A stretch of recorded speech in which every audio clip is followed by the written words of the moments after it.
आज का हमारा topic one of the important topic है साइकोलॉजी के पर्सपेक्टिव से। नीड हायरार्की या हायरार्की ऑफ नीड्स। ये अब्राहम मास्लो नाम के एक साइकेट्रिस्ट या साइकोलॉजिस्ट बोल सकते हैं। उन्होंने ये थ्योरी दी थी नीड हायरार्की को लेके।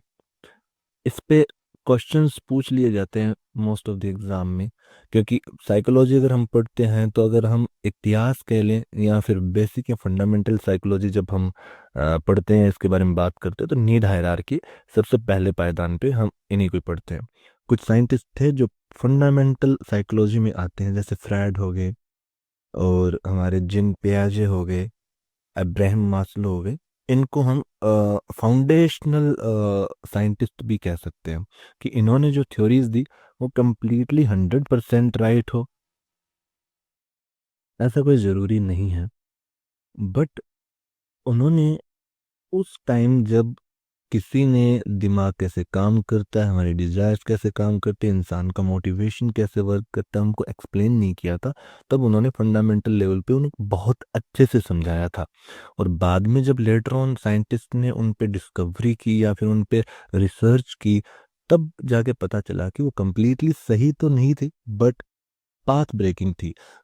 क्योंकि उन्हीं थ्योरीज को बेस मान के बाद में आगे रिसर्चेस हुई, बाद में आगे एक्सपेरिमेंट्स हुए, तब उनसे हमें जो आज हम साइकोलॉजी या साइकेट्री जिस मुकाम पे पहुंची है, वो उन्हीं की नींव पे आगे बढ़ी है। तो उसी नींव में सबसे बड़ा और बड़ी और इम्पोर्टेंट थ्योरी है नीड हायरार्की थ्योरी। सबसे पहला प्रश्न तो यही बनता है कि ये दी किसने थी, तो ये दी थी अब्राहम मैस्लो ने दी थी। ठीक है, सबसे पहला प्रश्न तो यही है, अब्राहम मास्लो। इसे मैस्लो थ्योरी भी कहते हैं और मास्लो हायरार्की ऑफ नीड्स भी कहते हैं। अब ये है क्या, नाम से ही पता चल रहा है। हायरार्की मतलब पद सोपान। एक चीज सबसे नीचे, फिर उसके बाद फिर उसके पास, जैसे सीढ़ियां चढ़ते हैं। हम पहली सीढ़ी चढ़ेंगे, फिर दूसरी, फिर तीसरी, फिर चौथी, फिर हम टॉप पे पहुंचते हैं। वैसे इस चीज को हायरार्की कहते हैं। ऑफिस में क्या होता है, सबसे नीचे का कर्मचारी, फिर उसके जैसे फॉर एग्जांपल ये आपके फोर्थ क्लास कर्मचारी, फिर थर्ड ग्रेड कर्मचारी, फिर सेकंड ग्रेड और फिर फर्स्ट ग्रेड, और फिर टॉप पे बैठे हैं आपके एडमिनिस्ट्रेशन बॉस या फिर आपके बोर्ड ऑफ डायरेक्टर्स। इसी तरह से नीड ऑफ हायरार्की काम करते हैं। वो तो हमने समझ लिया कि हायरार्की क्या होता है। अब नीड यानी कि जरूरतें, नाम से ही पता चल रहा है। नीड कैसे, हर इंसान, हमारे अंदर एक मोटिवेशन होता है। इसको इस तरह से समझो कि हमारे अंदर किसी काम करने का मोटिवेशन यानी कि हमें किसी चीज को करने की इच्छा। अगर मोटिवेशन हमारे अंदर नहीं होगा तो हम कुछ भी नहीं करेंगे। जैसे एग्जाम्पल इसका ले लो कि अगर तुम्हें प्यास ही ना लगे तो तुम कभी उठ के जाके पानी पियोगे? तुम्हें जब प्यास लगती है तब तुम्हारा दिमाग कहता है कि उठ के जाओ पानी के सोर्स के पास पानी पियो। उसी तरह वो जरूरत है, वो जरूरत तुम्हें कोई काम करने के लिए मोटिव दे रही है, तुम्हें एक लक्ष्य दे रही है, वही तुम्हें मोटिवेट कर रहा है उस एक्शन को करने के लिए। तो इंसान का सबसे बेसिक मोटिवेशन जिंदा रहना है। बॉडी की नीड है, वो तो उसे पूरी करनी ही पड़ेगी, चाहे वो कुछ भी कर ले, वो उसकी बेसिक नीड है। तो मास्लो की सबसे बेसिक नीड जो फुलफिल करनी सबसे ज्यादा जरूरी है, वो है फिजिकल नीड, जिसे फिजियोलॉजिकल नीड भी कहते हैं। यानी कि जो हमारी, इन्हें बायोलॉजिकल नीड भी कह सकते हो, क्योंकि ये बॉडी की रिलेटेड नीड्स हैं। जैसे ब्रीथिंग, सांस तो लेनी पड़ेगी, आप चाहो ना चाहो जिंदा रहना तो सांस लेनी पड़ेगी। एनर्जी चाहिए हमें तो हमें फूड चाहिए। अगर हमारी बॉडी में हमें होम्योस्टेटिस मेंटेन करना है तो वाटर चाहिए। सेक्स एक बेसिक नीड है कि इंसान की, उसे भी फुलफिल करने के लिए इंसान अपनी कोशिशें करता है। स्लीप स्लीप जरूरी है। अगर आप नींद नहीं लोगे, 2 दिन आप नींद नहीं लोगे, तो आप अपने आप आपका दिमाग शट हो जाएगा और आपको नींद आएगी ही आएगी। होम्योस्टेटिस मेंटेन करना हमने पहले डिस्कस कर लिया कि बॉडी का होम्योस्टेट का मतलब एक आइडल, एक स्टेट होती है जिसमें बॉडी सही से फंक्शन करती है, जिसमें आपकी बॉडी का टेम्परेचर एक्सटर्नल इन्वायरमेंट के टेम्परेचर के साथ और आपकी बॉडी में जो टेम्परेचर एक मेंटेन्ड टेम्परेचर होना चाहिए, एक स्थिर होम्यो स्टेट में होना चाहिए। उसमें रहने के लिए बॉडी इंटरनल एफर्ट्स लगाती है। जो हमारे अंदर बॉडी के मैकेनिज्म्स हैं वो वर्क करते हैं कि हमारी बॉडी एक एक जैसी स्टेट मेंटेन कर सके, एक्सक्रीशन, ये सारे क्या हैं, बेसिक नीड्स हैं। अब हायरार्की आगे कैसे बढ़ती है, उसके लिए मैस्लो ने क्या कहा था, जब इंसान एक लेवल की नीड को फुलफिल कर लेता है या फिर उसे यूं लगता है कि ये नीड्स मेरी फुलफिल है, उसका दिमाग ये सिग्नल देता है कि तुम्हारी ये सब नीड्स फुलफिल हो चुकी है, तब उसके अंदर अगले स्तर की नीड जागृत होती है।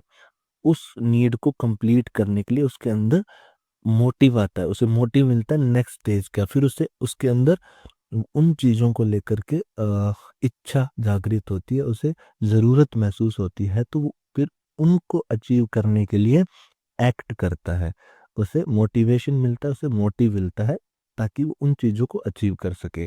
तो जब फिजियोलॉजिकल नीड या बायोलॉजिकल नीड कंप्लीट हो जाती है तो फिर इंसान सेफ्टी देखता है। तो कहते हैं ना, सबसे बेसिक नीड इंसान की क्या है, रोटी कपड़ा और मकान, वो यहीं से शुरू होती है। अगर जब तक इंसान को रोटी कपड़ा मकान नहीं मिलेगा, उसकी फिजियोलॉजिकल नीड्स पूरी नहीं होगी, उसे उससे आगे उसे कोई फर्क ही नहीं पड़ता है कि क्या है, ये बेसिक नीड पूरी होगी तब आगे सोचेगा। सेफ्टी के लिए, सेफ्टी किस चीज़ की, सभी, उसके बॉडी की सेफ्टी, यानी कि उसको बॉडी सुरक्षित, तो ऐसा नहीं है कि युद्ध चल रहा है और उसे डर लग रहा है कि कभी उसकी कोई गोली मार देगा, ऐसी कंडीशन में इंसान रहेगा तो वो डरा हुआ रहेगा। तो सबसे पहले इंसान चाहेगा कि वो सेफ रहे, उसका फैमिली सेफ रहे, उस और एम्प्लॉयमेंट की, ताकि उसको ये डर ना रहे कि कल का खाना कहाँ से जुगाड़ करेगा, वो रिसोर्सेज की, मोरालिटी की, और उसकी फैमिली की हेल्थ और उसकी प्रॉपर्टी जो भी है वो सारी सेफ रहे। ऐसे इन्वायरमेंट में उसके अगर अचीव कर ली है ये सारी चीज़ें, तब उसको नेक्स्ट स्टेज की नीड जागृत होती है, वो है लव एंड बिलोंगिंगनेस। जब तक ये कंप्लीट नहीं होती है तो आदमी इसी में स्ट्रगल करता रहता है, उसे लव बिलोंगिंग की नीड नहीं आती है। जब वो सेफ्टी अचीव कर लेता है या उसका माइंड कहता है कि तुम अब सेफ हो, तब वो लव बिलोंगिंग पे जाता है। लव बिलोंगिंग में एग्जाम्पल के तौर पे लिखे हुए हैं फैमिली, फ्रेंडशिप और सेक्सुअल इंटीमेसी। सेक्सुअल इंटीमेसी और सेक्स में बहुत फर्क है। सेक्स आपकी एक बेसिक एक्टिविटी है जो आप करते हो, सेक्सुअल इंटीमेसी है जब आप किसी के प्रति लव फील करते हो और आप उस इंसान के साथ वक्त बिताते हो, लाइफ बिताते हो, उस इमोशन को जोड़कर सेक्सुअल एक्टिविटी करते हो, उसको सेक्सुअल इंटीमेसी कहते हैं। इन दोनों में कंफ्यूज नहीं होना, ये बहुत रॉ और बेसिक एक्टिविटी है और ये आपके इमोशंस के साथ जुड़ी हुई चीज है। अब बात आती है, जब आप ये सब अचीव कर लेते हो तो एस्टीम, सेल्फ एस्टीम बोल रहे हैं, एस्टीम यानी कि इंसान खुद के बारे में क्या सोचता है और क्या फील करता है, उसकी अपने दिमाग में खुद के प्रति क्या इमेज है, कि वो कैसा सोचता है, जैसे कि आप अपने बारे में क्या सोचते हो, आपकी इमेज अपने दिमाग में खुद को लेकर कैसी है, कि आप बहुत कॉन्फिडेंट हैं, आप बहुत इंटेलिजेंट हैं, या आप बहुत ही क्या बोलते हैं, रिच हैं, आप किसी से भी बात कर सकते हैं, या फिर आप इंट्रोवर्ट एक्सट्रोवर्ट जैसा आप सोचते हो खुद को। आप अपने बारे में क्या इमेज रखते हो, आप गिल्ट में रहते हो, आप डरे हुए रहते हो, आप डिप्रेसिव फील करते हो, आपको लगता है कि आप कुछ नहीं कर सकते, लो मोटिवेशन फील करते हो, ये इंसान अपने बारे में क्या सोचता है सब उसके बारे में है। जब ये अचीव हो जाता है तो आदमी फिर अपने बारे में देखने लगता है कि मैं हूँ क्या, सेल्फ एस्टीम, कॉन्फिडेंस, अचीवमेंट्स, दूसरों के द्वारा रिस्पेक्ट और वो सब चीज़ें फिर वो देखता है। जब ये अचीव हो जाती है, आपको लगता है कि आप कॉन्फिडेंट हैं, समाज में आपके इर्द-गिर्द आपके यार दोस्त, जिस सोसाइटी में आप रहते हो वो सभी आपकी रिस्पेक्ट करते हैं। ये होने के बाद फिर आदमी नेक्स्ट लेवल पे जाता है, वो है सेल्फ एक्चुअलाइजेशन। जब इंसान खुद के जीवन का मूल ढूँढने लगता है, वो देखता है कि जो उसके इर्द-गिर्द सोसाइटी में प्रॉब्लम है वो क्यों है? उसके जीवन में जो उसके विचार हैं वो क्यों हैं? वो वैसे सवाल और उनके जवाब ढूँढना चाहता है। Problem solving, lack of prejudice मतलब किसी के प्रति पहले से कोई राय बना के रखना। तो इसमें क्या होता है, इंसान हर किसी के प्रति राय नहीं बनाता है। जो हम हर एक कहते हैं ना कि काला ऐसा, गोरा ऐसा, ये धर्म ऐसा, ये डिबेट्स में इंसान नहीं जाता, वो एक्सेप्ट करता है। जो चीज़ फैक्ट है, फैक्ट को एक्सेप्ट करता है कि ये चीज़ इसी तरह से है। वो लेवल अचीव हो जाता है उसके दिमाग में कि वो इन छोटी-छोटी चीज़ों पे बहस नहीं करता है। जब वो उस लेवल पे अचीव कर लेता है तो फिर नेक्स्ट लेवल आता है सेल्फ ट्रांसेंडेंस।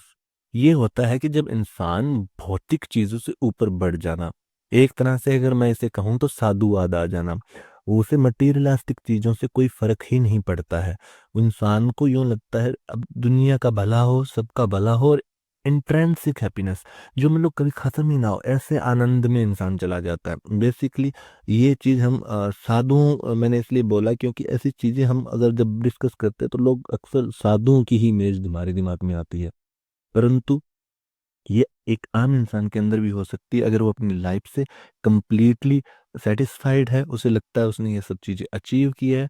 बट ये चीज़ ध्यान रखना यहाँ तक पहुँचने के लिए पहले ये नीड्स हमारी सेटिस्फाई होनी चाहिए। अगर किसी इंसान की ये नीड सेटिस्फाई नहीं हो रही है और आपको लगता है कि ट्रांसजेंस पे पहुँच जाएगा, तो वो नहीं पहुँच सकता है। ये मैस्लो ने कहा था। बट बाद में लेटर ऑन बहुत सारी चीज़ें बहुत आपको सुन के लग भी रहा होगा ऐसा नहीं हो सकता है कि हो सकता है किसी के पास ये चीज़ ना हो बट वो सेल्फ स्टीम में अच्छा हो सकता है लो बिलोंगिंग हो, ये सब चीज़ें ठीक है। लेटर ऑन क्या हुआ था जब साइंटिस्ट ने और एक्सपेरिमेंट किए और चीज़ें ढूंढी तो इसमें बहुत सारी इस थ्योरी में कमियां भी मिली।